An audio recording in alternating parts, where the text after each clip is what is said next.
जोहार इन काड़ूराम Murmu Odisha पनत Pargana Rairangpur zone जोनान head आदो तेहें नय ओडिशा पनत मयूरभंज जिला बिसुई ब्लॉक जगन्नाथपुर पंचायत सारीपणी अतुरे मन मदन मार्डी ओड़ा रे तेहें नवा नवा डहार लेकाते भांडान कमी हरा हुई सत कना आदो तेहें नोडे जहाँ नवा डहार लेकाते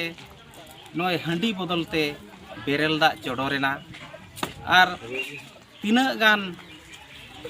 मारे डहार लेकाते कमी को ताहे कना जे नय कांतकाठी बाग बुस्टुम भांडारी बोध नवा कदो तेहें दो नोडे चाबा हकना और नय कुटम बंगा रेगे न बंगा बुरु रेगे नवा कमी हरा दो चाबाएना आदो तेहें नवा जहाँ कमी हरा चला कना नवा दो आदिवासी सेंगेल अभियान रनी आयुरिया दिसोम गंके जे आबो जीवित बंगा सालखान मुर्मू तिकिना आयुरते नवा कमी हरा दो हुयुक कना और तेहें नवा उड़ीसा सुमुंग रे दो बांगा भारत रेना मोड़े गोटा पनत आसाम ओडिशा झारखंड बिहार बेंगल गोटा के तेहें नवा जानाम खन गुजुग हबिजा जहाँ सामाजिक कमी हरा मेना तेहें हांडी बदलते बेरल दा चोडोरक कना और कम समय रे कम खर्चते जोतोआ कमी हरा सतोक कना और नवा कमी हरा रे अडी गान होड़ नितों रस्का को बुझावेआ ओनाते नवा कमी हरा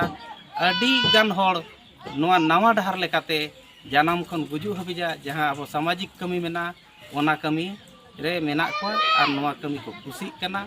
आदो निया गे दिसम हर ठेन संदेश बोएमा तेहें जहाँ अबुआ समाज रे तीना गान कुप्रथा को मेना